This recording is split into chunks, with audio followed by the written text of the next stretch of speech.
नमस्कार दोस्तों, आपके अपने YouTube channel the may future में आपका स्वागत है। मैं कुमार अजय। पिछली क्लास में हमने डिस्कस कर रखे हैं साइमन कमीशन। साइमन कमीशन की हम लोग बात कर चुके थे। इसके बाद चले थे हम लोग सविनय अवज्ञा आंदोलन। सविनय अवज्ञा आंदोलन में जो एक फेज हम लोग पढ़ लिए थे कि गांधी जी ने नमक सत्याग्रह शुरू किया। जो पहला फेज था 1930 में, गांधी जी 6 अप्रैल को दांडी पहुंचकर 78 अनुयायियों के साथ नमक कानून को तोड़ते हैं। इसके बाद कुछ दिन बाद उनकी क्या हो जाती है, गांधी जी गिरफ्तार करके यरवदा जेल भेज दिया जाता है। ठीक, इस समय फिर बहुत सारी जगह हिंसा कुछ घटनाएं भी होती हैं और हर जगह कानूनों का उल्लंघन भी होता है। बिहार उत्तर प्रदेश जो ये इलाके थे, यहाँ पर लगान नहीं देना, कर नहीं देना और चौकीदारी कर, क्योंकि यहाँ पर नमक कानून तोड़ने का कोई जगह ही नहीं थी, कोई समुद्र है नहीं, तो नमक कैसे बनाए। जब नमक नहीं बने तो दूसरे कानूनों को क्या किया गया, उल्लंघन किया गया। जो सविनय अवज्ञा का मतलब था, सविनय अवज्ञा मतलब विनय पूर्वक हम आपकी आज्ञा नहीं मानेंगे। मेन बात ये थी, साधारण भाषा में कहे तो। ठीक, अब एक फेज हम लोग पढ़ चुके थे। अब जब गांधी जी को जेल में डाल दिया और फिर धीरे धीरे यह आंदोलन क्या होने लगता है, शांत होने लगता है। लेकिन चल ही रहा होता, लेकिन जब ये थोड़ा व्यापक, जब हर जगह कानून तोड़ने लगते हैं तो पूरा माहौल पूरा डिसबैलेंस हो जाता है। तो अंग्रेज इससे भयभीत हो गए कि यार ये तो कुछ गड़बड़ हो रहा है। तो उन्होंने कोशिश की कि ऐसा करते इन समझौता कर लेते इनसे। किनसे? जो कांग्रेस थी या अगर जो सविनय अवज्ञा आंदोलन के जो नेतृत्व करने वाले थे, इनसे क्या करें, समझौता कर लेते हैं। तो 2 लोगों को नियुक्त किया गया इसमें। एक थे M.R. जयकर और तेज बहादुर सप्रू। M.R. जयकर और तेज बहादुर सप्रू को मीडिएटर बनाया गया कि सरकार की तरफ। सरकार ने कहा कि भैया देखिए, M.R. जयकर से भी कहा और तेज बहादुर सप्रू से भी कहा कि कांग्रेस से हमारा क्या करिए, मिलजुल करवा दीजिए, जिससे क्या हो, यह आंदोलन, और हम कोशिश करेंगे कि डोमिनियन राज्य देने की मांग को स्वीकार कर लेंगे, या डोमिनियन राज्य देने के बारे में हम क्या करेंगे, चर्चा करेंगे। ये बात हुई। तो M.R. जयकर और इन्हीं के प्रयासों से ही ये आंदोलन सफल रहा। और अब जब तक गांधी जी से बात होगी नहीं तो एक बात बनेगी नहीं। तो इस समय गांधी जी हैं यरवदा जेल में, और पंडित जवाहरलाल नेहरू और उनके पिता मोतीलाल नेहरू ये हैं इलाहाबाद के नैनी जेल में। अब महात्मा गांधी यरवदा, अब ये नैनी जेल में। तो कम्युनिकेशन कैसे हो, बात कैसे हो? तो क्या किया गया, मोतीलाल नेहरू और जवाहरलाल नेहरू को यरवदा जेल में ही स्थानांतरित कर दिया गया कि आप लोग बात कर लीजिए, कम्युनिकेशन हो जाए, फिर हम आपस में बैठकर बात कर लेंगे। और तभी क्या, गोलमेज सम्मेलन की भी बात हो रही थी। ठीक है, और फिर बाद में इरविन समझौता भी होता। इससे पहले चल देखते हैं क्या हुआ। मैंने इसलिए लिख दिया क्योंकि ये टॉपिक हम लिखते हैं और चीज़ करते तो बहुत टाइम लग जाता है, इस वजह मैंने लिख दिया है। पहले पूरा ढांचा बना करते हैं कि कौन कौन से पॉइंट आपको शामिल करना। ठीक, चलिए। तो जब ये आंदोलन बहुत तेज पकड़ रहा था तो सरकार ने क्या किया, M.R. जयकर को और तेज बहादुर सप्रू को कांग्रेस एवं सरकार के बीच। कभी क्वेश्चन पूछा जाता है कि सविनय प्रथम फेज में जब सरकार और कांग्रेस के बीच में जो बातचीत का दौर शुरू हुआ, वो किनके मध्यस्थता से संपन्न हुआ? तो कौन थे? M.R. जयकर और तेज बहादुर सप्रू के बीच, कांग्रेस एवं सरकार के बीच शांति स्थापित करने के लिए क्या किया गया, इनको नियुक्त किया गया। ठीक, फिर लाल बहादुर शास्त्री, जवाहरलाल नेहरू एवं मोतीलाल नेहरू को गांधी जी से मिलने कहाँ, यरवदा जेल में स्थानांतरित किया गया। स्थानांतरित किया मतलब यहाँ से ट्रांसफर किया गया, लेकिन कहाँ थे ये दोनों लोग? कहाँ थे? नैनी जेल में बंद थे। किस आंदोलन के दौरान? सविनय अवज्ञा आंदोलन के दौरान इनको बंद कर दिया और गांधी जी को यरवदा जेल में। ठीक, चलिए। अब इसके बाद फिर गांधी जी जेल में बिना शर्त के गांधी जी को जेल से रिहा कर दिया जाता है। 1931 में ही गांधी जी को रिहा कर दिया जाता, और फिर गांधी और इरविन के बीच में समझौता होता है। गांधी और इरविन के बीच में समझौता होता है, जिसको हम लोग दिल्ली समझौता या गांधी इरविन समझौता कहते हैं। ठीक है, चलिए शुरू करते हैं अगला। फिर 5 मार्च 1931 को एम आर जयकर तेज बहादुर सप्रू के प्रयासों से यह समझौता क्या हुआ, संपन्न हो जाता। कब होता, 5 मार्च 1931 को। लेकिन गांधी जी ने क्या क्या मांग रखी थी भैया, कि इसकी जो मेन बातें थी क्या थी। उन्होंने कहा कि जो सभी राजनीतिक जो कैदी हैं, ठीक है, जो राजनीतिक क्या है, कैदी हैं या बंदी हैं, उनको क्या कर दिया, रिहा कर दिया जाए। और कहा गया, उन्होंने कहा कि भैया देख रिहा कर देंगे, लेकिन जो हत्या मतलब अहिंसक घटनाएं जिन्होंने किया है केवल उन्हीं को रिहा करेंगे, जो हिंसक घटनाएं उनको रिहा नहीं करेंगे। जो हिंसक घटनाएं में कौन कौन थे, जैसे भगत सिंह का नाम था, बहुत सारे लोग, फिर फांसी भी दी गई उनको, ठीक है ना, तो उनको रिहा नहीं किया गया था। चलिए, लेकिन गांधी जी ने बात रखी थी, क्योंकि कुछ लोग बोलते हैं कि भगत सिंह बचा लेते, ठीक, उन्होंने बात कही, लेकिन जो इस समय वायसराय थे लॉर्ड इरविन, उन्होंने साफ मना कर दिया, भैया हम ये नहीं कर पाएंगे। चलिए अगला। और गांधी जी ने क्या कहा, शांतिपूर्ण तरीके से धरना देने का अधिकार दिया जाए, कि ये नहीं कि गोली मार देंगे, जो शांतिपूर्ण धरना दे रहे हैं उनको बंद कर दिया जाए। और कहा गया कि शराब की दुकानें भी बंद कर दिया जाए, लेकिन ये बात नहीं माने थे, कहा शराब की दुकानें बंद कर दिया जाए। और कहा गया कि तो तटीय इलाके हैं, तटीय इलाकों में नमक बनाने का भी अधिकार दे दिया जाए। तटीय इलाकों में रहने वाले ग्रामीणों के लिए क्या, उनके उपयोग के लिए नमक बनाने की क्या की जाए, अनुमति दी जाए। ठीक है, चलिए। फिर क्या हुआ, कांग्रेस ने सविनय अवज्ञा आंदोलन को समाप्त करने की मांग मान ली एवं दूसरे गोलमेज सम्मेलन के लिए क्या किया, राजी हो गए। लेकिन और एक दो चीजें, गांधी इरविन समझौता या दिल्ली समझौते को मंजूरी। अब भाई गांधी इरविन समझौते क्या, मंजूरी भी कांग्रेस से मंजूरी भी लेना, मार्च में तो हो गया, लेकिन 29 मार्च को जो समझौता हुआ इसकी मंजूरी कांग्रेस से लेनी थी। कांग्रेस में एक पूरा संगठन था, तो कांग्रेस से मंजूरी लेनी थी।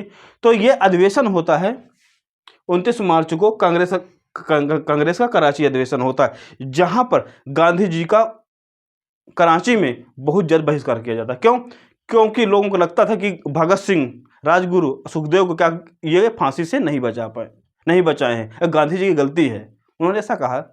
ठीक है, तो ये नहीं कि उन्होंने प्रयास नहीं, उन्होंने प्रयास किया था, गांधी जी ने क्या प्रयास किया था, लेकिन वायसराय ही नहीं माने थे। ठीक है ना, तो किसी को आक्षेप लगाने से पहले उनको अच्छे से पढ़ लिया जाए, ज्यादा बेटर रहेगा। ठीक है, चलिए। अब 29 मार्च को लाहौर क्या कराची में अधिवेशन होता है 29।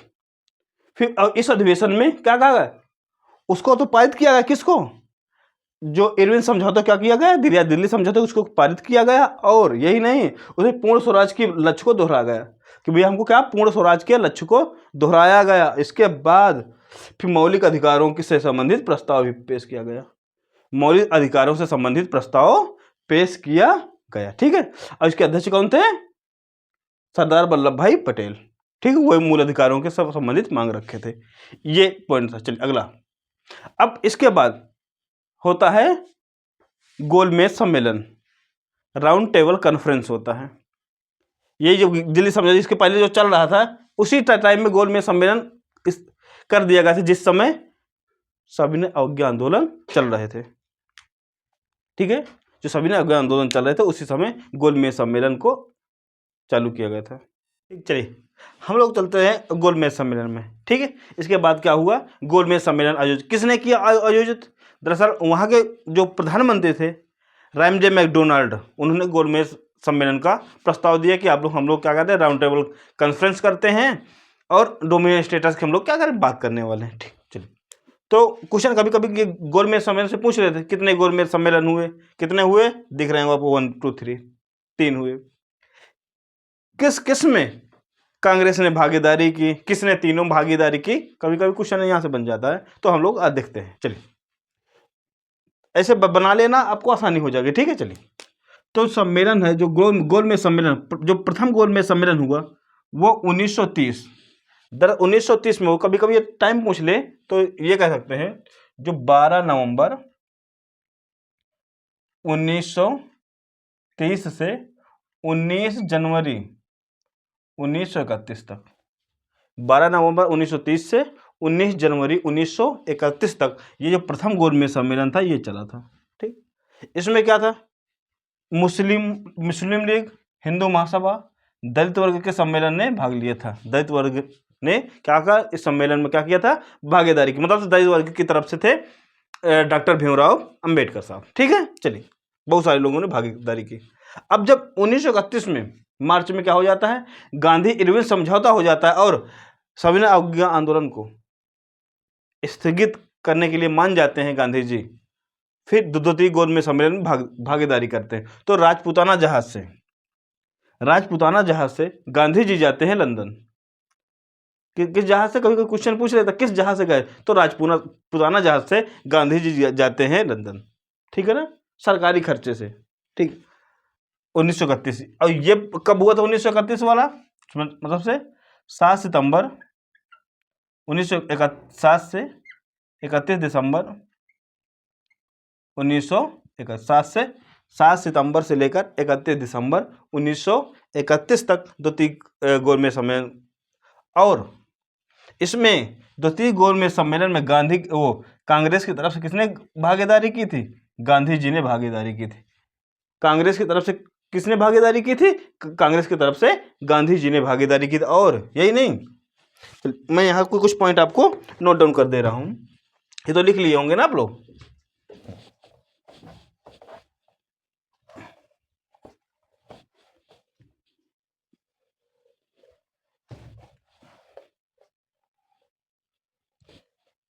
चलिए, ठीक। अब इसके बाद कांग्रेस के कुछ और नेता गए थे। ठीक है ना, चलिए।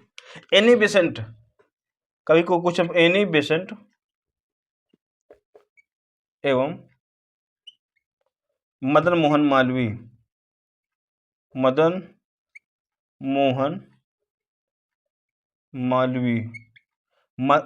एनी बेसेंट और मदन मोहन मालवीय कहाँ गए, अपने खर्चे से गए थे। अपने खर्चे से जो सेकेंड राउंड टेबल कॉन्फ्रेंस हुआ था, या जिसे बोलते हैं द्वितीय गोलमेज सम्मेलन, उसमें भागीदारी किसने, एनी बेसेंट और मदन मोहन मालवीय किसने, द्वितीय गोलमेज सम्मेलन अपने खर्चे से गए थे। ठीक है ना, जिसमें महात्मा गांधी गए। और इसमें गांधी जी को नीचे दिखाने के लिए रैमजे मैकडोनाल्ड ने दलितों के लिए भी पृथक निर्वाचन का भी प्रावधान कर दिया। ठीक है, अमेरिका ने प्रथम निर्वाचन मंडल क्या की मांग की, और किसने था, रैमजे मैकडोनाल्ड ने। और रैमजे मैकडोनाल्ड ने जब ये कहा कि ठीक हम उनको भी दे देंगे, इसका गांधी जी ने क्या किया, पुरजोर विरोध किया, कहा ये नहीं हो सकता। और गांधी जी इसी आंदोलन से क्या करके चले आए थे, मतलब से उस आंदोलन को छोड़कर चले आए थे कि भाई हमारी आपकी कोई पटरी खाने वाली नहीं है। तो गांधी जी जो सेकेंड राउंड टेबल कॉन्फ्रेंस में भागीदारी की, तो फिर यहाँ से गांधी जी रिटर्न आए। और आने के बाद दोबारा क्या हो, फिर सविनय अवज्ञा आंदोलन शुरू कर देते हैं। चलिए, जो तृतीय गोलमेज सम्मेलन है कब हुआ, 1932 में हुआ। 1935 के अधिनियम की क्या है, इसमें रूपरेखा प्रस्तुत की गई थी कि जो 1935 का जो अधिनियम आएगा, जो हम अगला लाने वाले, मतलब सुधार लाने वाले, वो किस तरीके के होगा। उसमें 1932 वाले में जो तृतीय गोलमेज सम्मेलन था, उसी में क्या 1935 के अधिनियम की जो ब्लूप्रिंट था, जो रूपरेखा थी, उसको क्या किया गया, उसको पेश किया गया था। ठीक है, जब इसको पेश किया गया, अब सुनिए, अब जब ये राउंड टेबल कॉन्फ्रेंस में जो भागीदारी किए थे, चलो यहीं एक चीज और बता दे रहे हैं आपको। ठीक है, अब उसी बीच में जब गांधी में समझौता हुआ था, तभी क्या था, मार्च की बात है। ठीक है, मार्च में भगत सिंह राजगुरु को और उनको क्या हो जाती है, फांसी भी होती है। तो आपको याद रखना है ये बातें। किसको, 23 मार्च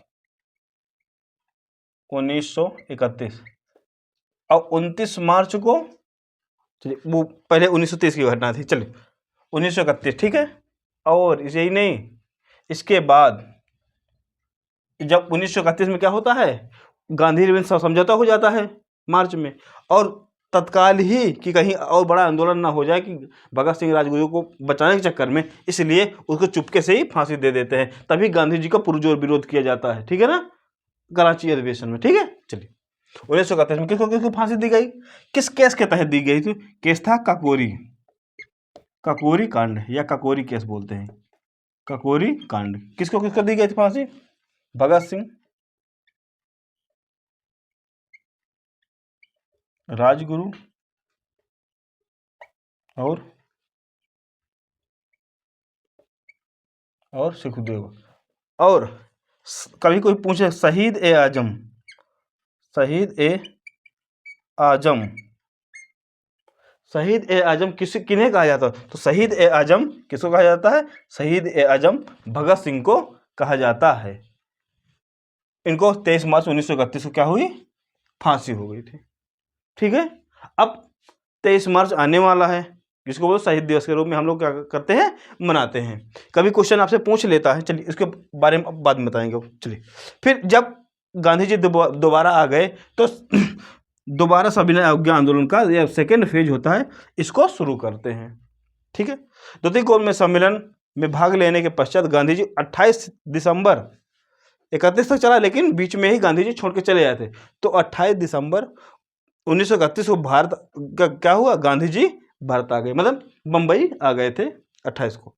एवं कांग्रेस की अगले दिन 29 तारीख को ही कांग्रेस की बैठक बुलाए कि अब दोबारा शुरू आंदोलन करना है। ठीक है, और फिर क्या हो? 1 जनवरी 1932। देखिए, यहाँ अभी खत्म नहीं हुआ है। कब तक चला? ये नवंबर तक चला। ठीक है, 17 नवंबर 1932 से 24 दिसंबर 1932 तक, 24 दिसंबर 1932 तक जो आंदोलन चला था, मतलब ये तृतीय गोलमेज सम्मेलन था। जब ये खत्म हुआ तुरंत ही, तब तक आ गए थे भारत कौन? महात्मा गांधी आ गए और कार्यकारिणी बैठक की है, और 1 जनवरी 1932 से पुनः आंदोलन शुरू करने का निर्णय लिया। 33 हो गए यहाँ पर, जब 32 में तो हुआ था ना ये, 31 में ही चले आए थे, और 32 में 1 जनवरी को, क्योंकि ये चलता रहा, ये गोलमेज सम्मेलन चलता रहा, लेकिन वो तृतीय गोलमेज सम्मेलन शुरू ही था, तभी इन्होंने क्या किया? 1932 में क्या किया? इन्होंने शुरू कर दिया अपना पुनः जो सविनय आंदोलन था, पुनः शुरू किया। और जो 4 जनवरी तक जो जितने भी महत्वपूर्ण नेता थे, एक को शुरू किया गया, 4 तारीख को जितने महत्वपूर्ण नेता सबको गिरफ्तार करके जेल में डाल दिया गया। फिर गुंटूर के जिले में डूंगी राला रामकृष्ण, नाम याद रखना, डूंगी राला रामकृष्ण ने तेलुगु कथा गांधी गीता, तेलुगु कथा क्या है? गांधी गीता लिखकर राष्ट्रीय आंदोलन को लोकप्रिय बनाया इन्होंने। ठीक है, और यही नहीं, बहुत ये आंदोलन बड़ा जोर पकड़ रहा था। और मई 1934 में क्या किया गया? फिर क्योंकि बीच में फिर व्यक्तिगत सत्याग्रह होता है, क्योंकि जो बड़े बड़े नेता गिरफ्तार हो जाते हैं, तो फिर होता है कि व्यक्तिगत सत्याग्रह शुरू किया जाए। ठीक है, और फिर मई 1934 में सविनय अवज्ञा आंदोलन वापस ले लिया गया। अब व्यक्तिगत आंदोलन कैसे शुरू होता है, इसके बाद अभी एक टॉपिक और बच, अब भी लगभग 2 क्लासें आपकी और होंगी, लगभग खत्म कर देंगे, परेशान नहीं होना। ठीक है, वो क्लासेस थोड़ी बड़ी हो सकती है, या ऐसे करके हम लोग जल्दी शॉर्ट टाइम में हम लोग निपटा लेंगे। चलिए, जब इसको कर लेते हैं, इसके बाद जब तृतीय गोलमेज सम्मेलन हो जाता है इसमें, तब भी क्या हो? गांधी जी को यहाँ पे गिरफ्तार करके जेल में डाल देते हैं। ठीक है, अब जो गांधी जी को जेल में डाल देते हैं, अब 1932 में तृतीय गोलमेज सम्मेलन भी खत्म हो जाता है, और जो भीमराव अंबेडकर हैं वो भी आ जाते हैं भारत। और जो सांप्रदायिक पंचायत, जब सांप्रदायिक पंचायत को कम्युनल अवार्ड बोलते हैं, कम्युनल अवार्ड की घोषणा करते हैं कौन? Ramsay MacDonald. ये रैमजे मैकडोनाल्ड है कौन? ये लिख लीजिए, ब्रिटिश प्रधानमंत्री। कभी क्वेश्चन पूछ ले कि जब गोलमेज सम्मेलन के समय ब्रिटिश प्रधानमंत्री कौन थे? प्रधानमंत्री नाम क्या था? Ramsay MacDonald, Ramsay MacDonald. Bharat सचिव कौन थे? जो भारत सचिव थे सैमुअल होर, सैमुअल होर, ये भारत सचिव थे, और ये ब्रिटिश प्रधानमंत्री थे। फिर और इसके बाद कम्युनल अवार्ड की जब घोषणा कर दी जाती है, तो जो डॉक्टर भीमराव अम्बेडकर होते हैं उस कम्युनल अवार्ड की घोषणा को स्वीकार कर लेते हैं। इसके विरोध में गांधी जी आमरण अनशन पर बैठ जाते हैं। अब जब गांधी जी आमरण अनशन पर बैठ जाते हैं, तो कितने दिन बैठक रहे, क्या इनके बीच में समझौता हुआ कि नहीं हुआ, इसको हम पढ़ेंगे अगली क्लास में, जिसको हम लोग जानेंगे पूना पैक्ट के नाम से, ठीक है। और फिर व्यक्तिगत सत्याग्रह, भारत छोड़ो आंदोलन भी धीरे धीरे हम लोग क्या करेंगे, इस परिपाटी को आगे बढ़ाते हुए 1947 को भारत की आज़ादी के साथ साथ भारत का भी दुखों के साथ 2 भागों में विभाजित होता है, उसकी भी हम लोग कहानी आगे चर्चा करेंगे। तब तक के लिए नमस्कार, धन्यवाद।